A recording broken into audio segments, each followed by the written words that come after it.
Hi, Julie here. Not a nutritionist, just a heart attack survivor making it down this low sodium journey with you. You all know if you're on low sodium that you have to cook for yourself. So whenever I have the opportunity to make some leftovers, I'm going to take it. So I made some chicken yesterday and I'm using that chicken in order to make chicken tacos. I have all the ingredients here.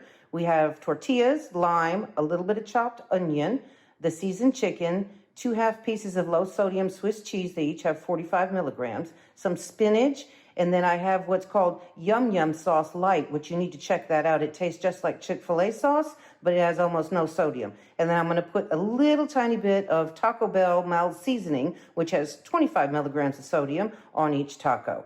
Let's get started because I'm hungry.